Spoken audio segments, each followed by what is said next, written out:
y'all, it's Crystal from Crystal's Den and Garden, aka Crystal's Den, and I'm here to talk to you about one of my favorite topics, compost. We're going to discuss what exactly is compost, what are the benefits of compost, what we can and cannot, or probably shouldn't compost, and I'm going to show you 2 methods of composting that I use and that I find super low maintenance and really effective. Composting is such a beneficial act that we can do for the Mama Earth and for ourselves. One of my favorite benefits of compost is the amount of waste it reduces. Where I live, 15 to 25% of the landfill is filled with yard waste. And that doesn't even account for the other organic matter like food scraps and paper products that are in the landfill as well. So when we compost, we are recycling that waste back into the earth instead of filling it with landfills that are just emitting a methane gas that is not good for the environment. So composting really has great benefits in terms of just making the sustainable choice for the earth. And then when you get that lovely compost, you have some great nutrients to add to your garden. What exactly is composting? What is compost? Well, compost is basically the decomposition or breakdown of organic matter. Bacteria and fungi use this broken down matter they use water and air to help break down the matter and eat it, essentially. So they eat it and that helps it decompose and break down into this wonderful, rich, humus-like soil that is called compost. And when we use compost, we can use it to make our soils better. So for example, with clay soil, it can be really compacted, but when you add compost to it, it helps loosen it up a bit. With sandy soil, it can be really hard for water to maintain moisture, and so when you add compost to it, it helps to retain moisture much more better. And then when we add that compost to our plants, it makes our plants feel super happy because they get these great nutrients and they grow in a great abundance. So compost just has some really great benefits, and it is a perfect way to recycle our scraps and waste back into the earth and use it for great purposes. The bugs, we cannot forget about the bugs, the earthworms. They also help our organic matter decompose and become this great compost. They eat it, they poop it out, and it just helps with the whole process. So definitely can't forget about them.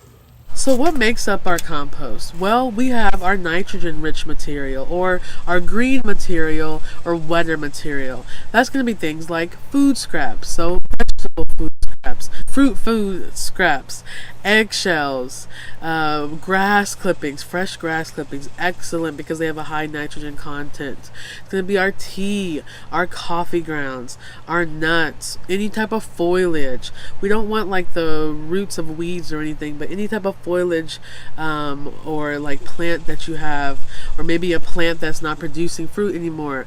All great nitrogen rich material that can go into the compost. Then we also have our carbon-rich material, which is going to be our brown material or more drier material. And that's going to be things like cardboard, and not just the regular cardboard we know, but also toilet paper roll cardboard and paper towel roll cardboard. Going to be really great brown material to add to compost. What else can be composted? Our sawdust can be composted. Paper, like regular paper, mail that you get can be composted. Nothing shiny or with the plastic slip, but just regular paper. We also can compost newspaper, not the classy coupon paper. We want to recycle that, but the regular newspaper we can recycle. We can compost that, along with uncoated paper products like paper towels, toilet paper, toilet tissue, and then wood chips, also really great for composting, and then small twigs, small twigs. This is all some really great brown material that we can compost, that we can add to our compost bins and piles. And I just want to say that whenever we have our paper products, or whether it be newspaper, paper towel, regular paper, we just want to make sure that we tear it up really good, so that it is easier to decompose and easier for the bacteria and fungi to break it down and get it ready for us. I can't believe I forgot one of our essential compostable materials, which is dried leaves. Dried leaves are an excellent source of brown material and great to add to your compost. A couple other things that are really great to add are also hay and straw. And also with your cardboard and like brown paper sacks or anything like that, make sure you're also tearing those up when you add them to your compost. Breads, pastas, and grains are also compostable. Try and avoid composting sweet breads like cake or Twinkies, and also avoid composting pasta that has a lot of meat or dairy residue on it. A few other things we can compost are pet fur, hair, dust from a dustpan, wood ashes, ashes from medicinal herbs that we've either smoked or burned. And this next one is sparingly because we don't want to bring too much smell to our compost, but beer and wine are also compostable. Water and aeration are also essential components to our compost, and those come a bit later whenever we make our piles or have our bins, because then when you add that water and that aeration, that gives the bacteria and fungi ways to use it to break down the decomposed matter and make it into that great compost. So we've gone over items that we can compost, but what are some things that we shouldn't compost? I will say that some of these items that I'm naming can be composted in certain environments, but from the methods that I'll show you today, they are not good to compost in. So this would be things like meat, dairy, oils, animal bones, pet feces, greases, anything like that we don't want to throw in our home compost, especially if you're starting out. Like I said, there are other methods that support composting some of those things, but for what I'll show you today, it will not be the best. Composting things like that will bring rodents or pests, unwanted pests, and will have really bad smells, and it may make the decomposition process kind of slow, a bit slower. So stay away from composting those types of materials. Now that we know what compost is, what we can and cannot compost, and the benefits of composting, let's now talk about where our compost can be located and methods of composting. Where you want your compost to be located is up to you. I personally have chosen shaded areas so that the compost doesn't dry out, and I also chose areas that, well, one that was kind of close to my back door, so for easy throwing out, and a couple areas that are just close to the garden for when it's time to add the compost to the garden. So really make sure that you are choosing a spot in your yard or wherever you're composting that is convenient for you, that doesn't have too much sun, and is conducive to composting in. While there are various methods of composting, the two that I'm going to show you today are the trenching or burying method and cold or passive composting. I really like these forms of composting because they're low maintenance and easy to maintain. The trenching or burying method has been one that I have been using for the past 2 years. Essentially what you do is you dig a hole. Doesn't have to be a big one, just big enough to hold whatever amount of compost it is that you're dumping, and you throw the compost in there. I usually like to add some type of brown material to mix in there to kind of offset the smell a little bit. So whether that be leaves or wood chips or cardboard, adding that in is always going to be a beneficial factor. And then you throw the dirt back on top, add in a little bit more brown material such as some wood chips or cardboard, and call it a day. I like this method because the compost is nice and buried, so there is definitely not room for pests to come. That was my main kind of concern when I first was composting, was I didn't want pests coming. And so I found this method to be perfect because since the compost was kind of hidden, then it was easy for it to, one, break down, and two, not be messed up by anything by any type of rodents or pests. So trenching or burying is a very effective method. It's simple. When we want to add that water or aeration, you can water the pile, the area where you buried the compost, and I usually like to bury it a little bit shallow so that when I do want to turn it or mix it, I can easily kind of unlift it from the earth and mix it a bit. So bearing and the trenching method is very effective, really easy, and just perfect for composting. The other methods of composting that I utilize is cold composting or passive composting, and I do that in a couple different ways. Let me show you.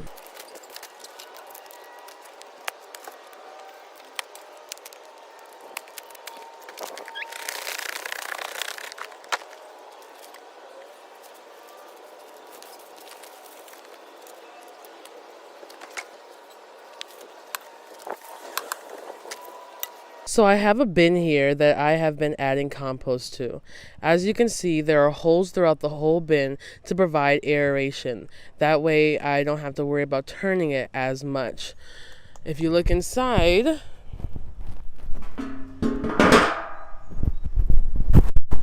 we'll see I have a mix of my brown material, and then buried in there is a lot of the nitrogen rich material, or our green material. Whenever you're having a bin like this, it's always good to have a good ratio of browns to greens. So some people like to do 3-part brown, 1-part green. Some people like to do 2-part brown, 1-part green. I would suggest doing at least 2 or 3 to 1, especially if you are cold composting, just so that you have that brown material to neutralize the smell, and so that there won't be too much of a stinky compost. Here is my cold pile. Now this pile is filled with, I had put old, if you can see right there, old sunflower stalks at the bottom. Big shout out to Zero Journey for that tip. When you add those stalks at the bottom, it creates a natural aeration.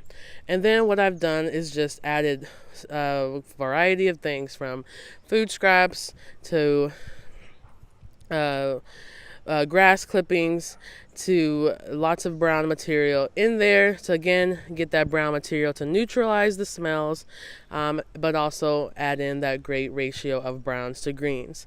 And so this is a pile that I just kind of let sit along with my bin. I turn them occasionally, I water them occasionally, but I don't do too much to them so as not to overburden myself and to still maintain that low maintenance compost style. Now, the holes in my trash can do provide oxygen or aeration, and the sticks and the sunflower slugs underneath the cold pile provide aeration as well. But it is good to turn the pile occasionally to get in order to move everything around a bit and get more airflow in there as well. So I usually like to turn the one in the bin when I dump my food scraps and brown material in there. And then the one, I'm not gonna lie, the cold pile, sometimes it may take me a couple weeks until I turn that one. But that's the thing about this type of composting. When you turn it, and how often is really kind of up to you. The more you turn, the quicker it'll break down. But I also don't put too much pressure on myself to be turning all the time. Just once a week, maybe once every 2 weeks, just whenever it's convenient for me. But it is good to turn it occasionally to get that good more airflow getting going in there. In terms of watering those areas, having that green material is gonna slash the water material is gonna allow for the compost to remain nice and damp. But if you do notice that your pile is getting dry, it is good to water it, add some water to it. I do that with both of these if I think it's getting too dry, and that will allow you to keep that good balance of adding that H2O with the aeration along mixed with your green and brown materials. Let me show you a cold pile that I started back in April, and that is almost done breaking down, and that I will be using in my fall garden. This is the result of a cold pile that I had started back in April. I probably turned this pile a total of 4 times, and I also added to it for about a month. So it's been breaking down since then. I'm really liking the way it looks. The soil feels nice and fluffy. You can still see like bits of like twigs and some remnants of leaves, but the soil feels really good and it's starting to look really nice. So I'm really excited, and I'm going to be adding this to my fall garden.